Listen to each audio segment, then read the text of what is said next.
noite, gente. Como toda quarta-feira, nós estamos aqui deixando uma mensagem para vocês. Obrigado por todos que têm acompanhado as nossas pequenas mensagens, né? E hoje nós estamos entrando aqui para falar sobre aprendizado, né? Mas antes de tudo, vamos orar. Senhor Deus e Pai, em nome de Jesus, obrigado por mais essa oportunidade de falar da Tua Palavra, por poder deixar uma pequena mensagem para os meus irmãos que estão entrando. Pai, e acima de tudo é uma palavra de aprendizado dentro da parábola dos talentos, né? Mas que o Senhor possa nos ensinar, Pai. Obrigado pela Tua palavra, que Tu sejas entronizado neste local, que Tu sejas glorificado, Pai, que a Tua palavra seja glorificada, que a Tua palavra de poder seja, Senhor, como uma adaga penetrante em nossas mentes, em nossos corações, em nossa alma. Senhor, que nós possamos a cada dia aprender mais de Ti, Pai, para aprendermos mais da nossa missão na terra. Eu Te louvo e Te agradeço, Senhor, em nome de Jesus. Bom, gente, hoje nós eu vou deixar uma mensagem aqui sobre a angústia do aprendizado. Essa palavra foi feita em cima da palavra da parábola dos talentos, né? Que está em Mateus 25, de 14 a 30. Eu não vou ler porque todos devem conhecer, mas eu vou dar uma pequena relembrança.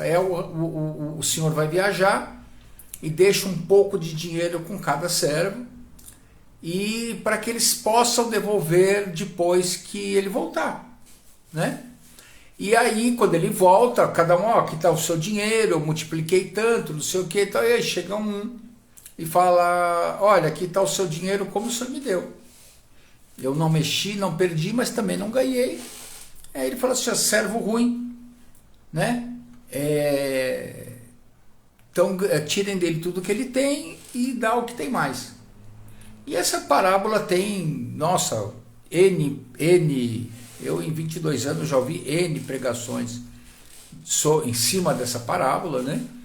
Mas eu acabei escrevendo algo sobre a angústia do aprendizado, que é algo que a gente passa no dia a dia, né? Aprender algo. E agora deixa eu falar uma coisa para vocês, né? Um dos fatores que nos leva a desistir muitas vezes das coisas se dá pelo fato de a gente não suportar o tempo da angústia do aprendizado. A gente acaba não suportando porque nós somos fracos. E o Senhor trabalha da seguinte maneira: quanto mais nós pedimos poder, mais Ele nos dá pressão, para que nós possamos cada dia crescer mais. O Senhor nunca vai dar algo, por exemplo, se você pede paciência, o Senhor não vai abrir a sua cabeça e colocar paciência lá dentro. Ele vai te colocar situações na sua vida na qual você tem que aprender a ser paciente e a atravessar, né? Esse tempo de aprendizado, a Bíblia chama de perseverança, que eu costumo dizer que é algo que o diabo tem e que muito cristão não tem. O diabo, ele persiste em roubar a nossa vida. O diabo persiste em roubar a nossa paciência. O diabo persiste em nos tirar do caminho do Senhor a todo instante. E muito cristão não tem essa perseverança que o diabo tem. Mas então a qualidade do diabo é ele ser perseverante, né? E também, gente, não há perseverança quando temos situações favoráveis e tranquilas. É tão bom servir a Deus quando tudo está tranquilo, quando estamos com dinheiro, quando o vento está favorável, Quando a vela do barco está inflada com o mar, com o vento marítimo e nos leva para onde nós queremos, aí é uma beleza, mas também não há perseverança e também não há aprendizado. Infelizmente, o ser humano, não sei se por causa do pecado original ou porque ele só aprende nos problemas. É por isso que Jesus sempre falava que há mais sabedoria na casa onde há um velório do que onde há festa, né? Porque o velório a pessoa olha e fala assim, olha, este é o meu fim, este é o fim de todo mundo e eu vou parar aí, eu preciso fazer alguma coisa da minha vida, né? Mas não é o caso hoje provavelmente eu fale alguma coisa isso mais para frente, né? Perseverança é algo que nós temos que ter no dia da angústia, não é no dia da vela cheia nos levando pelos mares. E dias de aprendizado são dias difíceis. Quando estamos aprendendo a fazer algo e enfrentamos as dificuldades deste aprendizado, isso é perseverança, isso é resiliência, né? A angústia tem como ponto de ação negativo alguns fatos que podem produzir algumas frustrações. E eu vou falar sobre esses fatos agora, baseado nessa parábola de Mateus 25, de 14 a 30.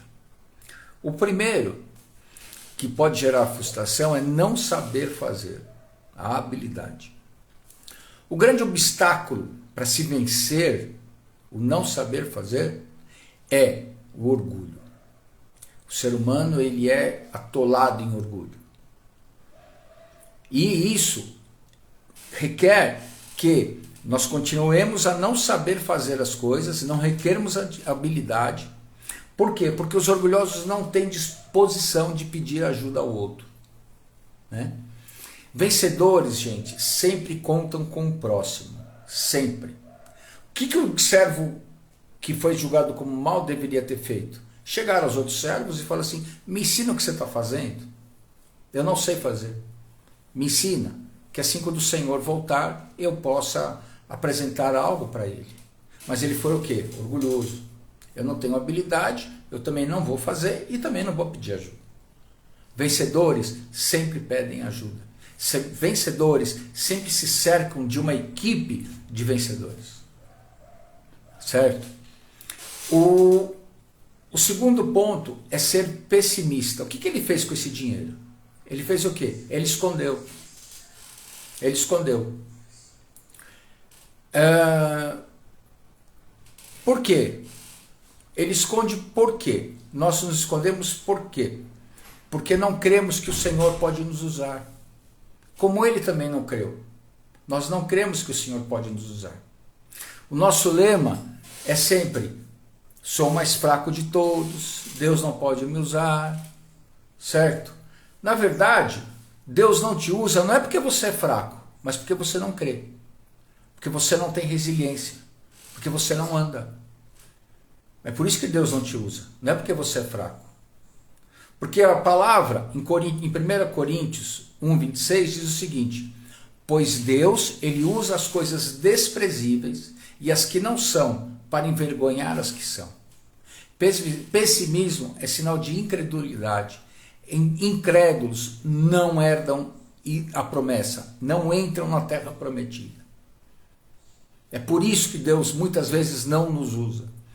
Não porque nós somos fracos, mas porque nós somos pessimistas e porque nós não temos fé o suficiente para crer que Deus pode nos usar para multiplicar os frutos que Ele tem nos dado. Outra coisa, a terceira, ser indisciplinado. A indisciplina nos leva ao fracasso. Então o que ele fez? Foi e enterrou. Quando o Senhor tinha dito a ele que era para quê? Para multiplicar. Vamos ver o que cada um vai fazer. Ele foi indisciplinado. Foi tardio em responder. Não esmoreça. Esta é a ordem do Senhor sempre para você, para nós. Não esmoreça. A nossa indisciplina espiritual é a razão de não conquistarmos aquilo que desejamos. Porque quanto mais Deus anda pressão, e aí a gente fala assim, eu vou parar, não quero mais, desistir. quanto que você quer isso. Quanto você quer aquilo que você almeja. Né? Romper a angústia destrói os muros do impedimento. Quando você rompe com essa angústia, quando você rompe com a sua indisciplina, os muros do impedimento, eles caem, como caíram as mulheres de Jericó. Né? E isso irá acontecer se você orar com fervor e intensidade e crer nessa oração. Porque não adianta só falar, tem que crer naquilo que você está falando. Quando o seu coração estiver na sua boca, confessando suas fraquezas, principalmente, para aquele que pode de verdade mudar a sua vida, você com certeza verá os muros caírem, os muros da angústia, os muros do impedimento caírem diante de você. O quarto, cheio de auto... O que ele fez? Ele era cheio de autopreservação. Ele fez o quê? Ele abriu uma cova. Né? A pior coisa para uma pessoa é medo de se expor. Ele se preservou. Ele é medo de se expor. Este medo baseia-se na sua reputação. Pois achamos que se não acontecer nada, o que vão pensar de nós? Poxa, não aconteceu nada. Vão pensar o que de mim?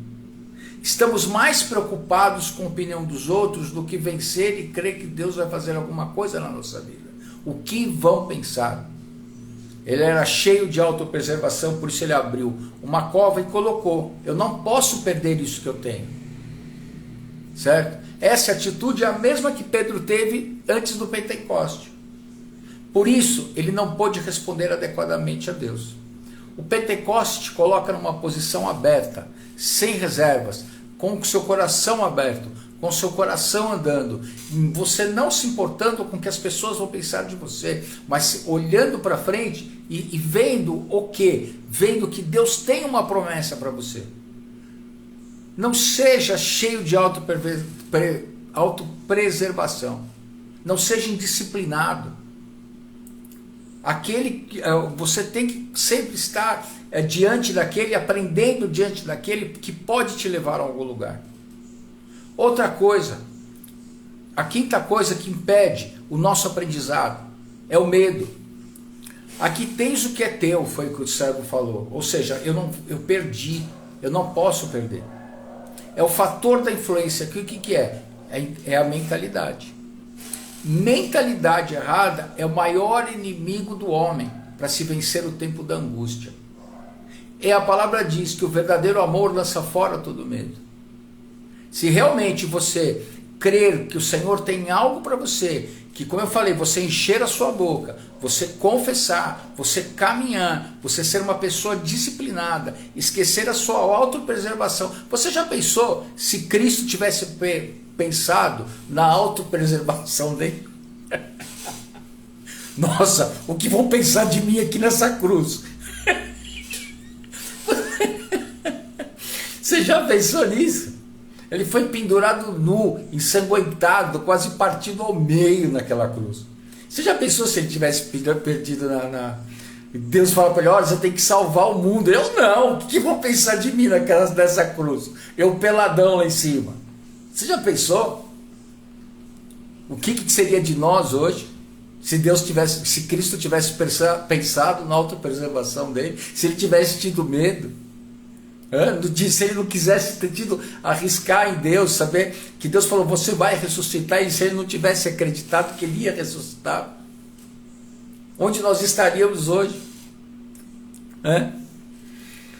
Outra coisa que impede o nosso aprendizado, que nos impede o nosso aprendizado, é a inveja. É mais fácil desejar o que o outro tem do que lutar pelo que se deseja. Muitos acusam Deus de injusto, dizendo, será que ele não está me vendo? Mas não tem, por quê? Porque estão querendo aquilo que não é para a sua vida. Veja bem, meu irmão, você muitas vezes quer algo que Deus não tem para você. Deus tem para você, mas não é aquilo. Então não queira aquilo que Deus não tem para você. Não é uma questão de se conformar. Deus tem coisas boas para o outro, tem coisa boa para você. Mas aquilo que às vezes você está vendo, não é para você. Se você pegar aquilo, você vai ser retirado do propósito. Aquilo vai te desviar daquele propósito que Deus tem para a sua vida. Deus tem coisas para você, mas queira o que Deus tem para você. Queira isso, não o que o outro tem. Isso, sabe por quê? Porque isso vai te levar à frustração. Isso vai te levar a ser uma pessoa frustrada. Por quê? Poxa, eu não consegui aquilo. Você não conseguiu aquilo porque não é aquilo que Deus tem para você. Tá? Isso vai te levar à frustração, isso vai te levar à tristeza, isso vai fazer com que paredes cresçam no seu coração, que você comece a ser indisciplinado, que você comece a ser cheio de autopreservação. Você vê que tudo está ligado. Todos os itens que nós estamos lendo, que nós estamos falando, estão ligados, né? Por exemplo, você pega o exemplo de Davi. Davi não quis lutar com a armadura de Saul.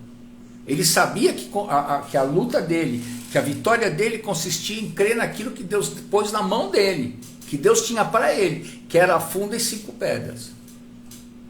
Ele não quis a armadura de Saul, ele quis aquele pedaço de couro com 5 pedras, porque era aquilo que Deus tinha para a vida dele, naquele momento. E por fim, é a desobediência. Porque a inveja leva à desobediência. Se Deus não me deu, eu também não vou fazer. Né? Se Deus não deu, eu também não quero. Então, por exemplo, aí você tem a inveja, o medo de que Deus não vai te usar e começa a ser indisciplinado. O discurso de obediência não adianta nada. É que nem você fala assim, eu aceito Jesus. Mas a palavra é bem clara, se você não crer com o coração, não adianta você confessar com a boca. Discurso de obediência não adianta nada. O que adianta são as suas ações, dentro da pressão que Deus está te enviando. Precisamos de uma ação efetiva. Precisamos estar sempre com uma ação efetiva. Você pode ver que Jesus era uma pessoa de ação. Nada parou ele. Eu vim para uma coisa, eu vou completar essa coisa. Certo? Uma ação efetiva em obediência à palavra de Deus. Se Deus falou, vai acontecer. É fácil? Não, não é. Não é porque nós não somos espírito, totalmente espírito, nós somos carne também.